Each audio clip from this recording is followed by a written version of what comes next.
These are the 5 most friendly countries for Black people.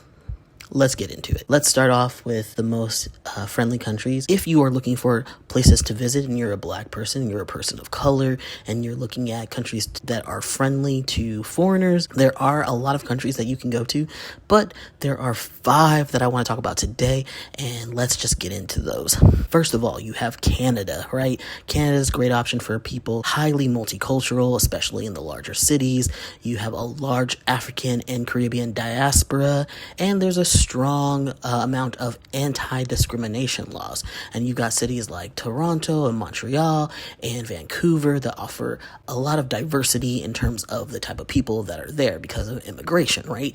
Now, I don't want to say that all of Canada is super progressive and super open to people, because they also have a history of racism themselves, especially with Native people. There's lots of issues with Native communities being mistreated, and there's lots of tension there. So I'm not going to say that Canada is completely a friendly place for Black people, but on the whole, if you're going to some major cities, you're probably not going to have an issue whatsoever, especially if you're in groups. Highly recommend, like I said, the bigger cities like Toronto, Montreal, Vancouver, right? You go into those places, you're going to be very comfortable, and it's a great location, especially if you want to experience winter. It is a winter wonderland, obviously, because it is north of North America, and a lot of people don't realize is that Canada is bigger than the United States. It sits on top. The geography is a lot massive, and there's a lot of outdoor activities that you can do. But as I said, if you're gonna go to Montreal, Vancouver, Toronto, those are just big cities.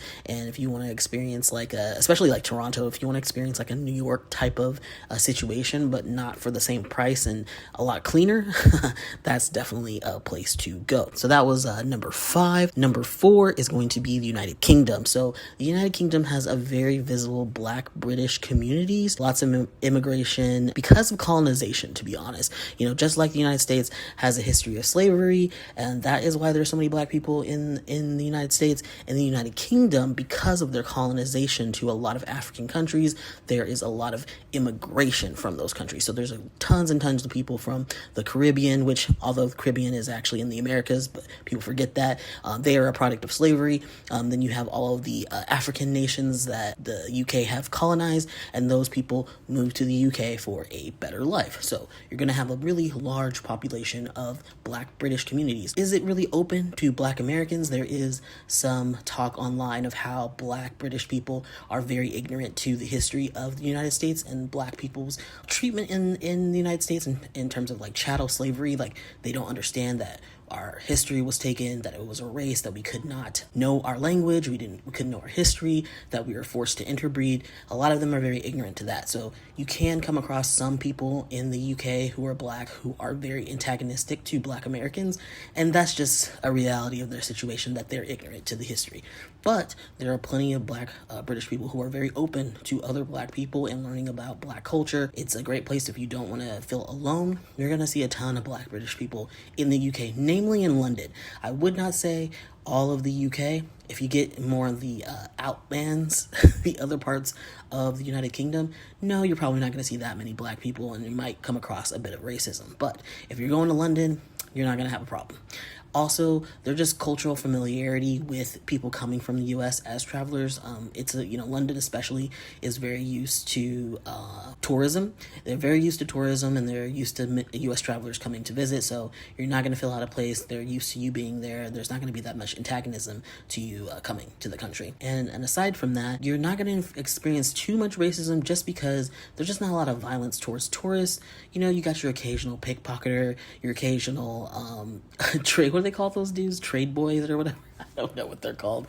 But the dudes, roadmen who come and try to mug you. But it's really, I don't know if you've seen any of those videos. It's pretty comical, because Americans are used to having guns in our faces. So when a roadman tries to come up off your trainers, you're like, what the fuck does trainer, what are those? You don't even understand what they're saying, and they kind of threaten you with words and maybe a knife, and that does nothing for an American, because we're under threat of gun violence every day. So you're not gonna have any issues, trust me. A lot of people, they're like They'll just like laugh in their face and like walk away.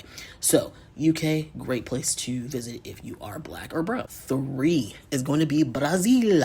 Brazil is one of the largest black populations outside of Africa. Portugal colonized Brazil, and that is why they speak Portuguese instead of Spanish. But they also had the largest amount of slaves in the Americas were brought to Brazil. So there are a lot of Afro-Brazilians in Brazil. Culturally, it's just kind of familiar. U.S. travelers as well, like they're used to people coming to Sao Paulo, Rio, in this case, Bahia. If you really want to be around a lot of black people in Brazil, you're probably going to want to go to the state of Bahia. You're going to want to go to the city of Salvador, kind of like Little Africa in a way, because there are so many Afro-Brazilians there. Afro-Brazilian culture is like highly visible. The only issue is you might experience racism if you go to other places.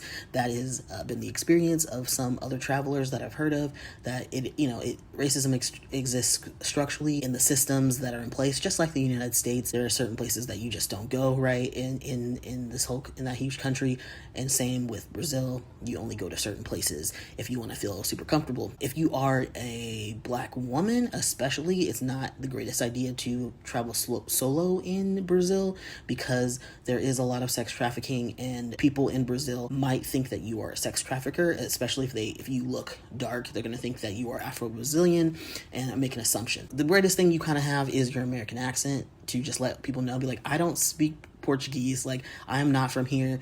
And unfortunately, that American privilege will get you pretty far, get you out of certain situations. But otherwise, I would say if you're black and you're in a group of people, you're a couple, you're probably not going to have any issues. Especially, like I said, if you go to the state of Bahia, you go to Salvador, you're going to have a great time. Number 2 is going to be Portugal. Considering that Portugal has colonized Brazil, of course, it has also a lot of African immigrants in its country as well. It has a really growing African diaspora because of its colonization. So it's colonized Angola, Cape Verde, Mozambique. There's so many places that it's colonized itself. So there's just a lot of immigrants who come to Portugal, and it's a really big hub for tourism. You go to Lisbon and Porto. Very, very diverse, very welcoming country to expats, to tourists, to people who want to live abroad, and generally has a low amount of crime. So that's also appealing. Most people that I hear who go to Portugal, and I've had friends go to Portugal who are black, and they just had a wonderful time. They're thinking about moving there. So just something to consider. A great place to visit, maybe a great place to retire. Number 1 is going to be Thailand. So it's incredibly hospitable culture, very polite, very open to visitors. In terms of being like anti-black, if you are a tourist, you're not going to really experience much racism. Again, I would say as a side, maybe if you're a black woman and you're traveling solo, depending on what part of the country you're traveling, if you're going to the more touristy, like beachy parts, there is sometimes an association with single black women as they're from the continent of Africa and that they are sex workers. So that, I'm not going to say that doesn't exist, but it's pretty rare. For the most part, if you're black, you will not have any problems even if you're solo or not. There's also curiosity is definitely a thing there. So like not everyone has seen tons of black people. So you might get stares, but they're not going to be stares of hostility. They're going to be stares of wonder, of curiosity, of like, wow, why are you here? Why are you coming to our country? I have been to Thailand personally. I've been to Bangkok and I was there for 3 months and I did not feel unwelcome anywhere. Not one place did I feel unwelcome. There was just lots of curiosity. I took the time to learn the language, not all of it, okay, just pleasantries. I learned how to order food. I know a lot of lots of words, so I can pick up conversations pretty well. I can't really speak back, but I understood what a lot of people were saying to me. I understood numbers, so I could understand what the price was for certain things, and that took me really far, especially when I'm conversing with vendors who don't speak any English, right? I'm able to converse with them and have a small conversation, at least get my point across of what I want to order or what I want, to have a conversation about, whatever it is, right? And then they would be happy that I knew the language. They would try to correct my Thai, so I said things more correctly. They were very open to the fact that I was there and I was being respectful and trying to communicate with them on their level. And if I couldn't communicate, I would bring out my phone and I would get on Google Translate and I would try to communicate that way, which they were very open to that as well. Now, I do have a little bit of a caveat here. I was often with my wife, who is a brown person. She's mixed, but she's brown. Lots of different. Girl is like United Colors of Benetton kind of mix. Okay, she's every color of the rainbow, but she's brown, so she's ambiguous looking, and she's lighter skinned than me. So I could also have been getting a lot of privilege being with someone who's a little bit lighter skinned. Does racism exist in Thailand? Absolutely. I've heard many stories of people who are native to Thailand, who are born in Thailand, who are mixed race and growing up in school and having lots of issues. Like, people are very mean and racist, and that's just a part of the life. But if you are a tourist, it ain't gonna be like that. You're not gonna they're not gonna see you that way. They're gonna see you as a tourist first, and especially if you are an American or a North American, they're gonna see you as that first before anything else, especially when you start talking. Also to note, which is really cool, is that there is an indigenous black population in Thailand called the Manique. If you understand how migration works, thousands of years ago, people from Africa left Africa and populated the rest of the world, and then ethnicities formed from different phenotypes coming to be based on the geographies of where people were. So there are people who are native to Thailand who are black. They are black people, and like I said, they're called the Manique, and they're still there. There's several hundred people left. They have their issues with trying to immigrate into society and how Thai government treats them, but they're there. Okay, they're there just like all over the world. There are black people, indigenous black people. Thailand's indigenous black people are called the Manique. I think there's a couple other groups as well, but those are the most well known. But yeah, so those are the top 5 places that I would say are the most friendly to black people. You got like number 5, Canada, number 4, United Kingdom, number 3, Brazil, number 2, Portugal, and number 1 would be Thailand. So if you're looking to travel, if you're looking to move abroad, live abroad, just to go somewhere else, those are some countries that I would highly recommend looking into and getting more information. If you are interested in moving abroad, if you're interested in changing your life, learning more about financial freedom, financial literacy, I have a business. I'm a lifestyle architect. I help you design and build your house, which is your life. It's up to you to live in it and maintain it, but I help people who want to change their life for the better, who want to get out of the United States, get out of the rat race that is the fascism that is happening in that country, change their life, save some money up, and live in another country.